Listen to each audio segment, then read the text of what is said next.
하나님의 말씀은 맛있습니다. 하나님의 말씀은 즐겁습니다. 하나님의 말씀은 생명과 행복을 줍니다. 500독 성경 통독 훈련 원장입니다. 여수 살리는 교회 임기환 목사가 하나님의 말씀을 봉독하고 전하는 시간입니다. 함께 하시면 기적이 일어납니다. 알람을 설정하시고 들으시면 좋겠습니다. 본 방송은 유튜브에서 성경 통독 임기환 검색하시고 구독하시면 계속되는 하나님의 말씀 업데이트를 통해서 은혜 받으실 수 있습니다. 오늘은 잠언 18장을 봉독하고 말씀을 전하겠습니다. 잠언 18장. 무리에게서 스스로 갈라지는 자는 자기 소욕을 따르는 자라 온갖 참 지혜를 배척하느니라. 미련한 자는 명철을 기뻐하지 아니하고 자기의 의사를 드러내기만 기뻐하느니라. 악한 자가 이를 때에는 멸시도 따라오고 부끄러운 것이 이를 때에는 능욕도 함께 오느니라. 명철한 사람의 입의 말은 깊은 물과 같고 지혜의 샘은 솟구쳐 흐르는 내와 같으니라. 악인을 두둔하는 것과 재판할 때에 의인을 억울하게 하는 것이 선하지 아니하니라. 미련한 자의 입술은 다툼을 일으키고 그의 입은 매를 자청하느니라. 미련한 자의 입은 그의 멸망이 되고 그의 입술은 그의 영혼의 그물이 되느니라.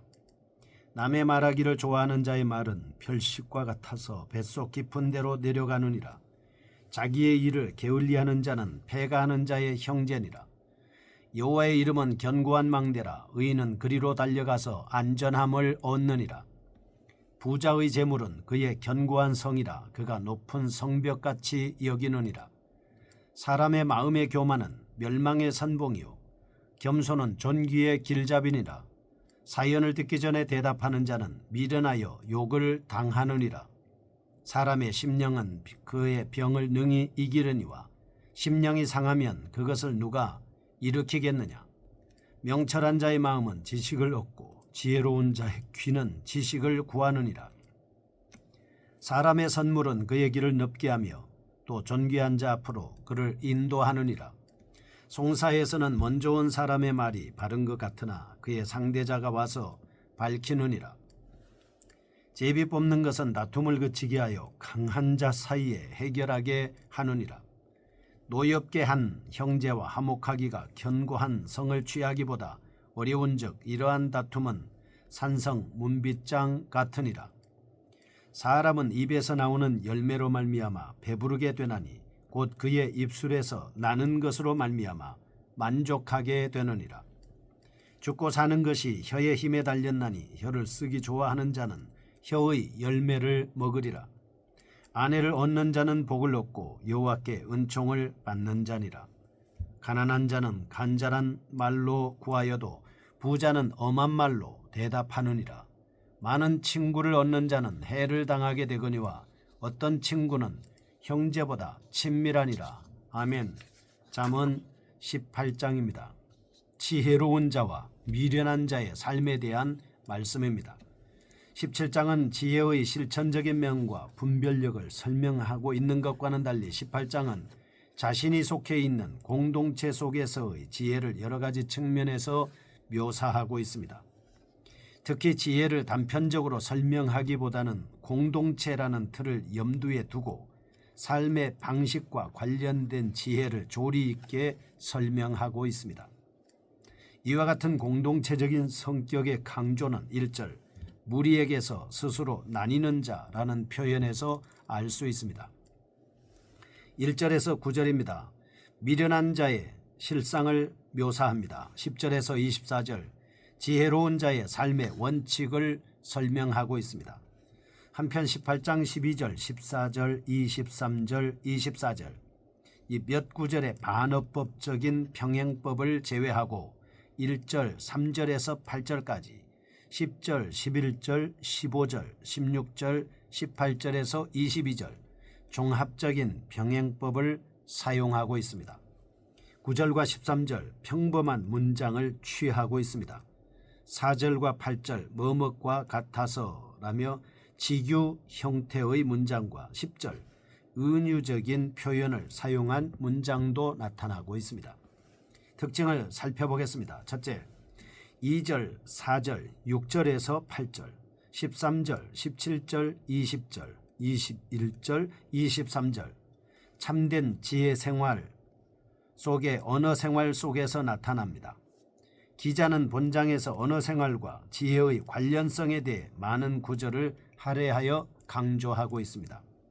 심지어 21절 언어 생활이 한 개인의 삶과 죽음에 결정적인 영향을 미친다는 내용으로 확대되고 있습니다.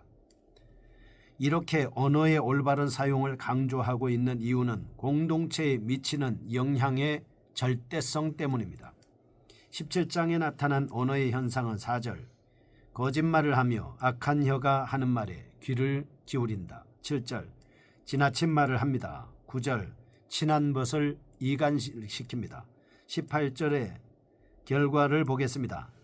6절 다툼을 일으키고 그 입은 매를 자청합니다. 7절 미련한 자의 입은 그의 멸망이 됩니다. 20절 입에서 나오는 열매로 말미암아 배부르게 됩니다. 21절 죽고 사는 것이 혀의 힘에 달려 있습니다. 둘째입니다. 1절, 3절, 5절, 9절, 12절, 15절, 19절, 24절 의인과 악인은 삶 속에서 질적인 차이를 드러내고 있습니다. 본장의 기자는 의인과 악인의 마음속에서 일어나는 생각들이 필연적으로 삶을 통하여 표출될 수밖에 없다는 사실을 계속해서 강조하고 있습니다.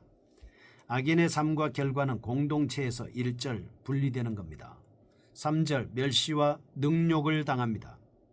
5절 왜곡된 증언을 합니다. 9절 집을 망하게 합니다. 12절 교만하게 합니다.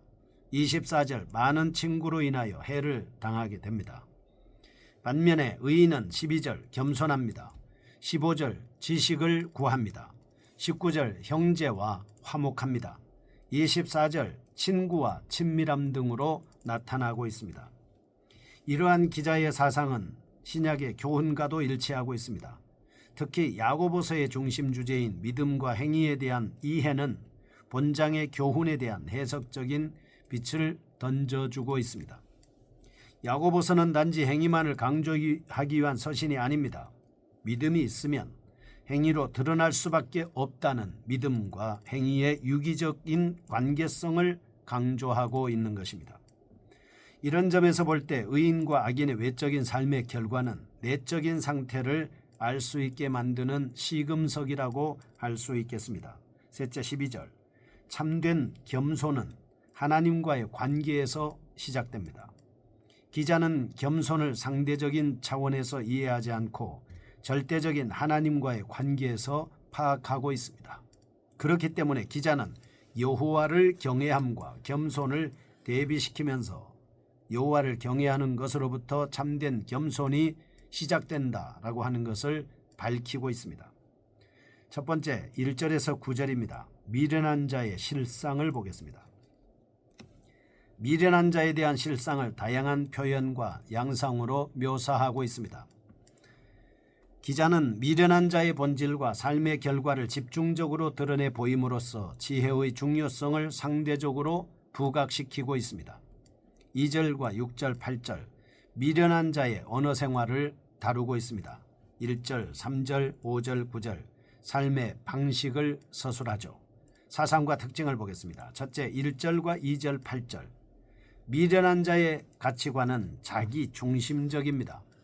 1절 미련한 자의 구체적인 실상은 공동체 생활 속에서 분명하게 나타납니다. 다른 사람의 유익을 구하기보다는 자기의 소욕을 따르는 형태로 나타난다고 하는 것입니다. 기자는 지식이 풍부하지 못한 사람을 가리켜 미련하다고 말하지 않습니다. 자기 욕심만을 추구하는 사람을 가리켜 미련한 사람이라고 보고 있는 것입니다.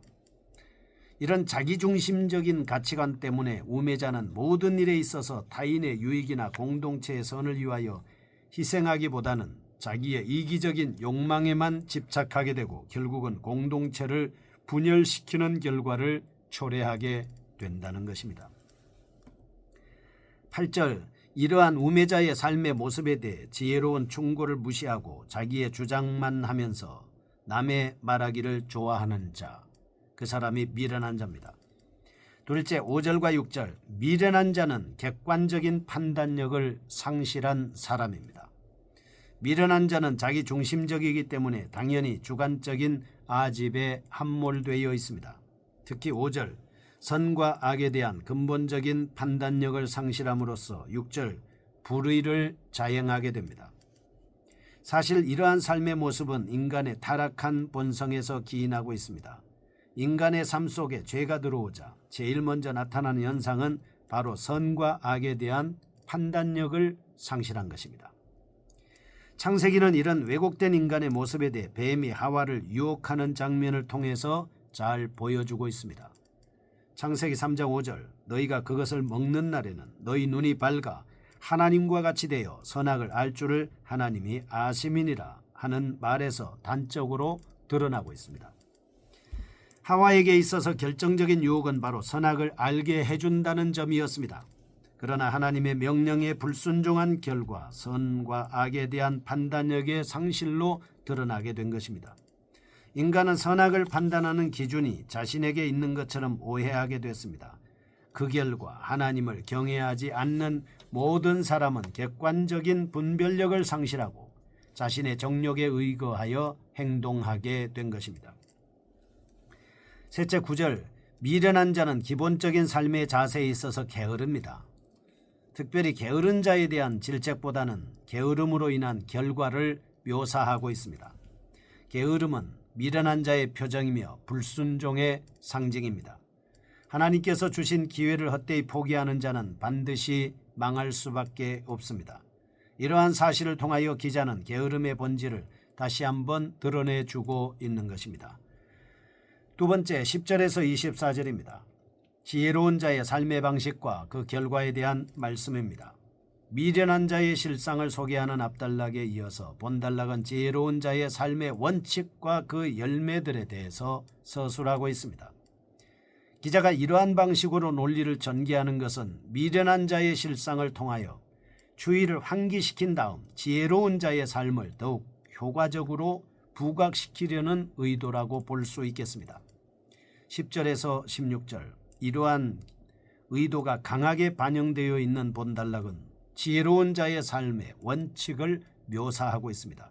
17절에서 24절 이에 대한 삶의 결과에 치중하고 있습니다. 중요한 특징을 보겠습니다. 첫째 10절에서 12절 교만과 겸손은 하나님에 대한 태도에서 결정됩니다. 기자는 참된 겸손과 교만이라는 주제를 대조적으로 소개합니다. 지혜자의 바른 태도를 알려주고 있습니다. 그런데 이 교훈을 소개함에 있어서 기자는 10절과 11절을 다음과 같은 형식으로 대치시키고 있습니다. 10절 여호와의 이름은 11절 부자의 재물은 10절 견고한 망대는 11절 견고한 성은 10절 그리로 달려가서 안전함을 얻느니라 11절 높은 성벽같이 여기느니라 이렇게 말씀합니다. 그 후에 기자는 12절 교만에 대하여 멸망으로 겸손에 대하여는 존귀로 결론을 내리고 있습니다. 이와 같은 겸손과 교만에 대한 생각은 신약 성경에 의해서도 전적으로 지지를 받고 있습니다. 둘째 13절 16절에서 24절 지혜로운 자는 이웃과의 관계에서 선한 열매를 맺습니다. 본장은 이제 지혜의 결과에 대해서 관심을 가집니다. 수평적 관계에서 드러나는 결과들에 대하여 집중하고 있습니다. 셋째 14절과 15절 참된 지혜는 추구하는 자에게 주어지는 것입니다. 지혜로운 자의 삶의 열매에 치중하면서 동시에 그러한 지혜가 어떻게 형성되는가를 밝히고 있습니다. 지혜는 지식을 구하는 자에게 주어진다. 사실 지식을 구하는 자는 이미 지혜로운 자임을 전제하고 있는 것입니다. 만약 지혜롭지 않다면 지식을 구하지 않을 겁니다. 그러므로 지혜와 지식은 동일한 개념이라고 볼 수는 없지만 매우 밀접한 관계에 있다고 말할 수 있는 것입니다. 교훈입니다. 첫째, 미련한 자와 지혜로운 자의 결정적인 차이는 하나님에 대한 태도에서 결정됩니다. 둘째, 참으로 지혜로운 자는 하나님을 경외하고 공동체 유익을 도모한다는 사실입니다.